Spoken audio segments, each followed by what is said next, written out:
so we'll get underway. Thank you so much for being here.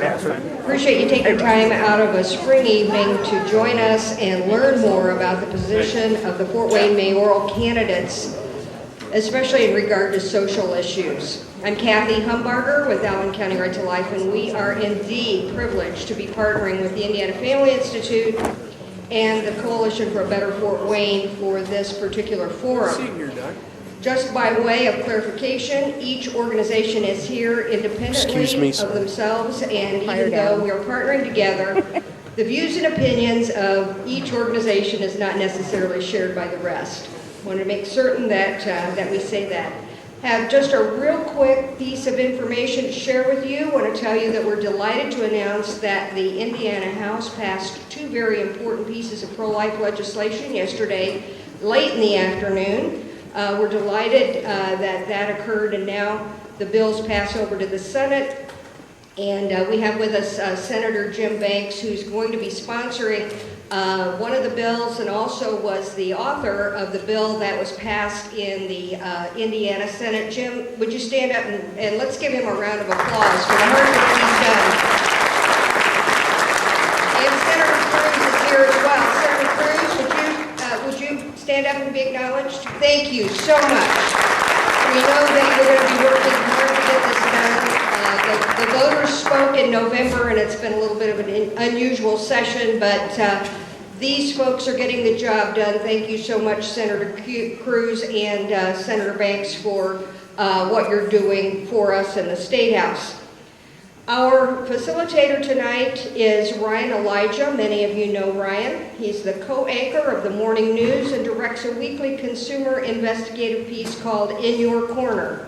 Ryan was voted the best television personality in the 2010 Fort Wayne newspaper's Reader's Picks, and he has moderated a number of political debates. How many so far this season? This will be 3. Okay.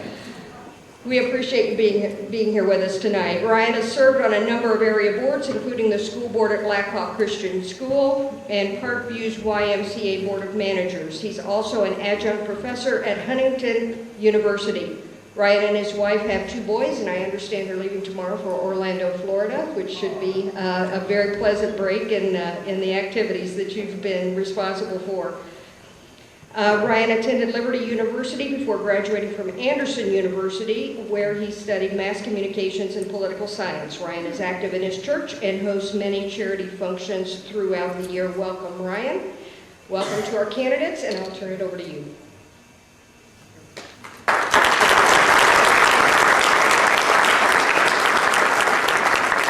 Thank you, Kathy, and thank you for being here tonight as well. Looks like we have a great crowd, but let me explain a little bit how the evening's going to go. And there are 2 rules that we ask, and that's the applause with 8 candidates tonight. We're going to try and get through as many questions as possible, so we do ask that you hold applause and not comment after your favorite candidate or after your favorite comment has gone. And the second one, we did want to point out we invited all 11 mayoral candidates as well that have filed for mayor. We do have 8 of the 11 here, which I think is a fantastic turnout. So thank you to all the candidates that turned out tonight. What we're going to do tonight, we have 3 facilitators. They will each take 15 minutes, ask 1 primary question, and then each candidate will have 1 minute to answer that. Then they'll have 1 question from the audience. Candidates, you'll have 30 seconds to answer that. So 1 minute from our facilitators, and then if it's a question from the audience, we'll have 30 seconds as well. So that sets us up pretty well. Let's go through all our candidates and introduce them. We appreciate them all being here tonight. We drew beforehand to find out who would be first, and Terrence Walker, Republican, will be seated in chair number 1. Paula Hughes, Republican, is also with us tonight.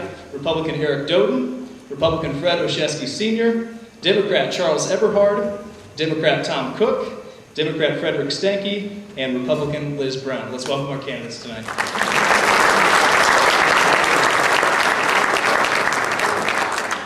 And Mike Davis from the Coalition for a Better Fort Wayne will lead us off tonight. Mike and his wife Michelle have lived in Northeast Indiana all of their lives. They've raised 3 boys also. Michael studied computer science at Tri-State University in Angola and graduated with an associate's degree. He established Proficient Corporation back in 1997, which provides information technology assistance and service to companies. Michael also received a pastoral ministries degree from Taylor University in Fort Wayne and actively works in the Christian ministry. Before we get to Michael, though, we've got our opening statements. So, candidates, you have 1 minute. We're going to start with Terrence Walker, and we'll go all the way down and finish with Liz Brown. Terrence, you have 1 minute.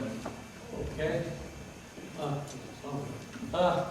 My name is Terrence Walker. I've lived in Fort Wayne for 64 years. I'm a vet, I'm a Navy vet, and as a volunteering work over at the VA. And my form of government I want for Fort Wayne is to be a capitalistic government. I think we should start owning things 100% without having to have these little incentives that are losing money like right and left, and we're already $500 million in debt. I want to see that go. So that is what my major platform is. Paul Hughes. Hi. Well, thank you for the opportunity tonight. I've spent a lot of time, and I'm spending a lot of time on the campaign trail, talking about the things that I think separate me from the other people in this competition. And the main thing is sets me apart is that I'm a proven conservative leader. Proven by the experiences I've had in county government, taking us from a deficit to a surplus, when at the same time the city was doubling their long-term debt load. Conservative by record. I voted against the wheel tax surtax increase. I voted in favor of a property tax rebate, and I cut the budgets in county government. I'm the only candidate that has pledged a property taxpayers protection forum. I promise I will not raise taxes while I'm in office. I'm a leader as designated by my peers. While I served on county council for 8 years, they twice elected me as their president. And I'm talking a lot about cutting spending and debt reduction and job creation, because those are things that a mayor can do. But tonight, we have an opportunity to talk about some other things.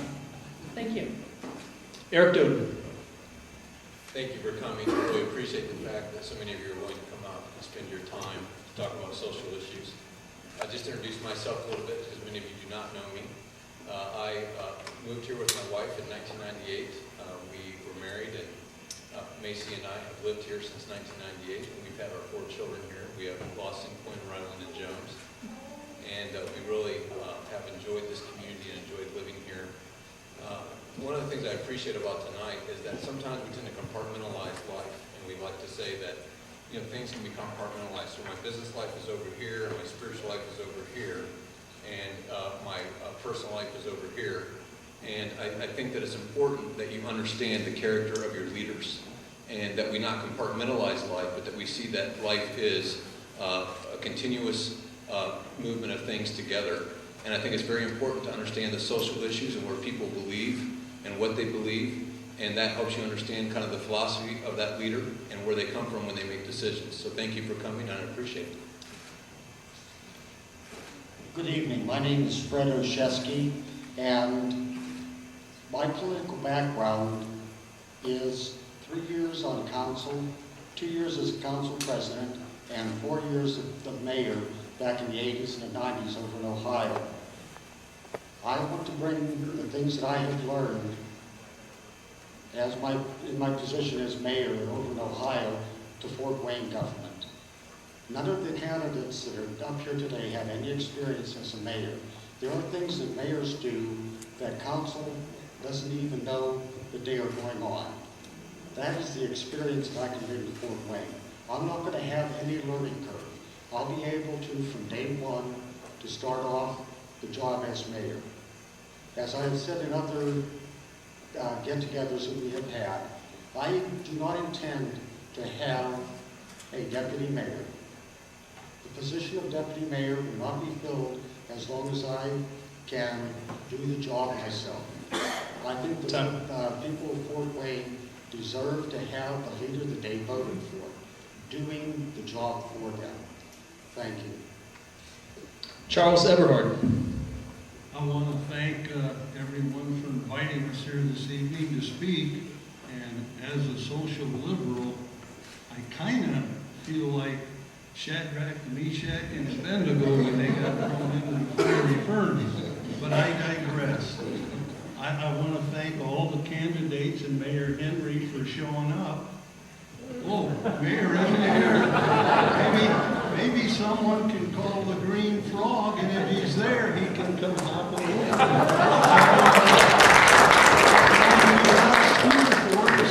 Feel right at home. The mayor needs to get out from behind Kevin Canoe's skirts and let the people know how he stands on social issues. Social issues are very important. whether we agree or disagree, they're still very important for all of us, and he needs to be here to tell his stand on it. Tom Cook. I thank everybody for inviting me. Well, really, I wasn't invited, but I kind of sneaked in here. So anyway, again, my name is Tom Cook, and I'm running for mayor. I am a common person. I'm not what you say rich. I'm just a middle-class person. And I feel that our taxpayers are paying enough in a lot of stuff that we should not be paying for. Like our property taxes are going really, really outrageous. And if you want a common person, like most of you out there are common, then in May when you vote, make sure you vote for a common man. That's me, Tom Cook. Frederick Stanky. I'm Frederick Stanky, and I'm running just on $710 a month Social Security disability, and I feel that the infrastructure of the city needs to be taken care of, as well as transportation. We need better transportation, and we need to take better care of our citizens. Thank you. And finally, Liz Brown. Thank you. This is like coming home. My youngest is going to be graduating, and my husband Steve and I moved here 21 years ago, and she's going to graduate from Bishop Dwenger, and they all went to St. Jude's, so this is like our old stomping grounds. So thanks for having us. I agree. Values matter, character matters. And as a council person, I've already had to vote on some of these issues. We've discussed gambling and whether we should have that in the city, and the transgender ordinance that was introduced or attempted to introduce a couple years ago. These are important issues, and those are the kinds of policy decisions that the next mayor will make. That is something that I've always lived my life on. I went to the University of Notre Dame with my husband. That's where we met. We practiced our faith, we practiced our values, and that's why I'm really looking forward to discuss these issues tonight. Thank you very much. All right, candidates, thank you. We will now turn it over to our facilitators, and actually already read Michael Davis's background and probably sent him scrambling for his papers. Now we're ready for his questions as well. So Michael, take it away.